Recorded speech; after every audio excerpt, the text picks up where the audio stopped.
You know what it is, All man. right. It's Devon Jefferson, and I'm here with. Hey, Chuck Creekmur, a.k.a. Jigsaw. Yes. Here with Nasaan. Now, hold up. I got a bone to pick with you. No. Because you No. came to New York City. That wasn't me. You came to New York City and went right past us. No. If anything, I wanted to do all the press. Okay. You gotta talk to Keno, man. I seen Keno. I seen you at Royce. I was I wanted to do infuriated. it all. I wanted to do it all, man. You know what I'm saying? I'm new to this. I'm young. I'm fresh. I just want to get like a taste of everything. You know what I'm saying? Okay. So yeah, I think we were just running behind on stuff a lot. It's So, all good. Yeah. Well, first of all, man, I was going to say congratulations on your success. Yeah. But more importantly, I Thank want to you. congratulate you on your artistry and Wow. Thank your presentation and Thank you. directing your vision and things Yeah. like that. Can you speak on like exerting that much control over your career? Yeah, I'm just like a super artsy guy. You know what I'm saying? It's just like a madman almost to the point. So, yeah, I'm a visionary. I know exactly what I want, and I feel like no one is able to encapsulate that idea or thought better than I can myself. So why not do it? You know what I'm saying? So if I can. So yeah, I direct on my videos. I edit them. I just put out a project. I produced half of it. You know what I'm saying? I'm Error recording 404. Yeah, Error 404. I'm producing half of it. I'm recording myself, mixing it. You know what I'm saying? Then sending it off to somebody who's actually good at that part of it. But like, yeah, I play a lot of hands in my own career just because I know exactly what I want for myself. Yeah.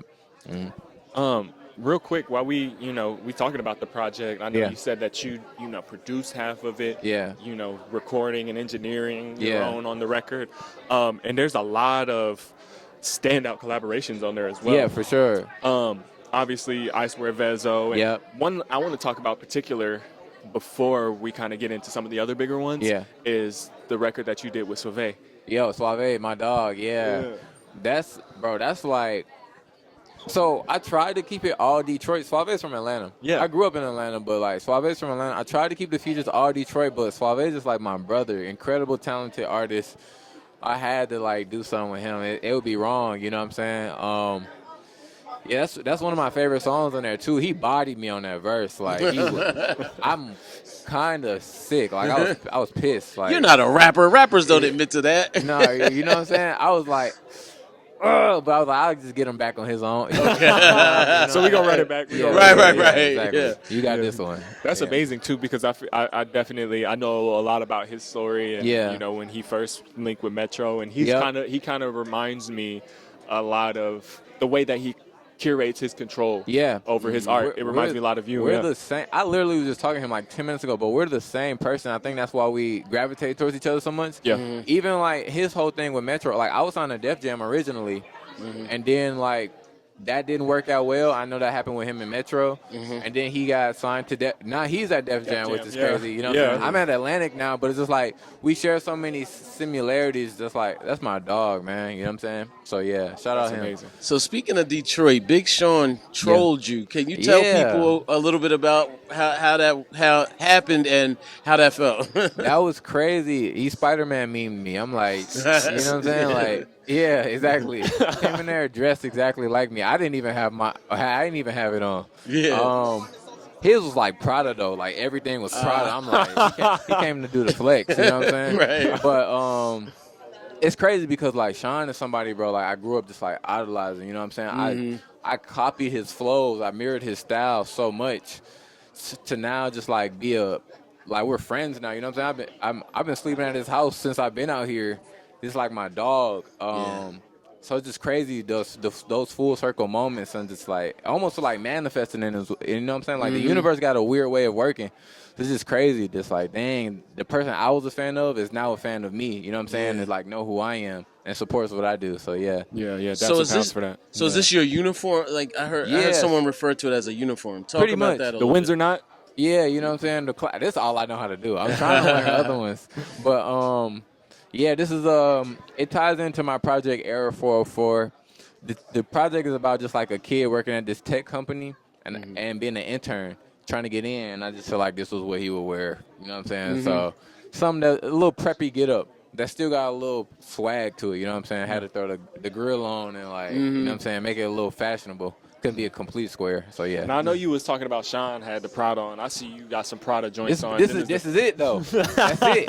He had the Prada shoes on too. I'm like, you know what I'm saying? So did you get those before or after? I'm the OG. Okay. I'm the OG. Prada Dundada. Yeah, exactly. I'm the OG. He came in, did the extra. Yeah. So, yeah. You said that you've been, you know what I'm saying, camping out over there while you've been here. Yeah. Not without saying too much, has he let you in on that vault that he's got going?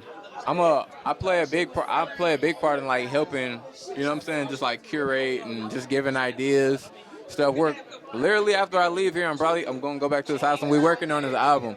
You know what I'm saying? Between us, I'm on it. But yeah, that should be coming out like late summer. I'm excited, you know what I'm saying?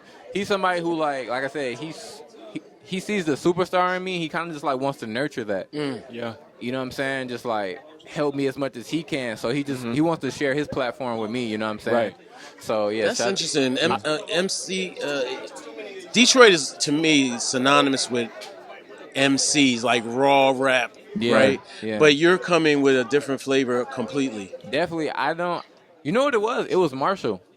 I was sitting in the studio with Eminem for people watching. I was sitting in the studio with Eminem. That's a hell of a flex, by the way. But go ahead. Yeah. And he was just going rap crazy. He was just like, yo, bro, I'm going to be in here till I'm 60. I'm going to have my engineer wheeling up in a wheelchair. We still going to be going. And I was just like, yo, he's fucking insane. I was just going to say it.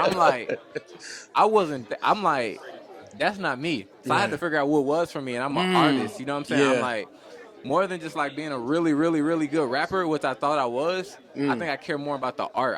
I care about the entire picture in its totality. You know what I'm saying? So that literally was like the pivot for me. Got it. And I found myself. Can we speak on a little bit about, because I think it's interesting that you bring that up. Yeah. And not to take away from your ability as an MC, because it's obviously there and very proficient. But I think the way that you connect with artists from your city who represent the different archetypes of MCs, specific, because I think there was a point, like we could say like really around the pandemic where like it seemed like everybody was cloning Detroit rappers. And I think somebody that quantified on that and, you know, took that and ran with it was I Swear Vezo. And it's not to say that he didn't already have a blueprint, because he did. But it was like he just it just amplified it, right? Yeah. And I think even the record that y'all two are on, it shows kind of that duality. And I'm interested to know, as you were saying, you know, Big Sean, he wants to nurture that superstar in you. What's it like when you're opposite of people like that you know represent something so different, but again, that star power, and they're giving you something to, you know. Yo, first of all, it was a really great interview. Shout out to y'all. But thank you. I'm glad you asked that, because it's like that collaboration was super intentional on my end. I feel like I represent a different side of like right now Detroit is going, I think the sound is emerging. You know what I'm saying? We got Babyface, right? We got V's. We got, you know what I'm saying? Just all these people are kind of like just on the rise right now. Detroit's getting the look. Even people stealing the sound, you know what I'm saying, production-wise. But that collaboration was intentional in the sense of, like I said, I represent the left side where I feel like the artsy kids, the weird kids, the kids who are over here. And, you know what I'm saying, like the street guys are doing exceptionally well, but just like being that bridge, you know what I'm saying? Yes. And unifying, because I grew up in Atlanta and I saw how much unity, like, you know what I'm saying? Unity matters, and it'll make a city like Atlanta's had stuff on lock for forever. There'll be people in beefs still posting each other's stuff because it's just like the camaraderie is needed. You know what I'm saying? Yes, sir. Like even what Kendrick did the other day, I think that was amazing. I think Detroit needs more of that. And that was just me that was my take on it. You know what I'm saying? Yes, doing collaborations with the unexpected. So yeah, trying to bring us together. Amazing. Can you talk about your father a little bit? Yeah. For sure. So my father was proof of D12, man. Rest in peace to him. He passed when I was 7 years old. And he was on top of the world. Like D12 was in their prime at the time. So unfortunately for me, I didn't really get a chance to know my father. I kind of like pick up bits and pieces from like the things. Fortunate enough, he was famous. So there's like, I could watch stuff on YouTube and, you know what I'm saying, like watch interviews and try to like get a sense of who he was as a character, or just hear a bunch of stories from people who knew him personally. Right. Yeah, man, I just feel like I'm doing him justice right now. Yeah, definitely. I picked it up where he left off. He unfortunately passed during like the start of his solo career. Like it was something he was trying to get popping for real, for real. He dropped his first album and died like shortly after, not even a year later. So like I said, yeah, just picking up where he left off. I know it's just probably like crazy to see his boy like down here, just like doing some of the, you know what I'm saying? Yeah, just like, yeah, living it out. There's a purpose there for me, you know what I'm saying? Yes, like sir. it's my own dream, but I also feel like I got to do it for him too at the same time, you know? Yeah, To honor the legacy. Yeah, Definitely. exactly. Legacy is super important, man. It's something I used to run from on some childish junk, just like, man, I could do this all myself. I don't. Legacy matters. It definitely does, you know what I'm saying? Especially in our community, the black community, I feel like nepotism is kind of frowned upon. Like, even how they doing LeBron and Bronny right now, it's like, bro. Whereas, you look at other communities and it's just like this person probably owned this company. And then he passed it down to his son and his son and his son. You know what I'm saying? I think that generational wealth and just like legacy is super important. So just like holding my dad's name up, you know what I'm saying, and championing that and just letting him know like, yo, because even before him, his dad, my grandfather was like a big composer during like the Motown era. Wow. You know what I'm saying? Yeah. So just like continuing all of it. And hopefully my son, you know what I'm saying, does something great too. Yeah. Awesome, man. Hey, man, thank you. You've made right. Yeah. From skipping us in New York. Nah, I'm kidding with you. I'm playing. But no, definitely, if you're back in town, please come to the studio. And definitely got to kick it. Yeah, absolutely. Yes, sir. Can we get a quick shout out for AllHipHop? Yes, for sure. We going? Yo, what's up? It's just boy JC. No, I'm playing. It's Nasaan, and I'm here with AllHipHop at the 2024 BET Awards. You dig?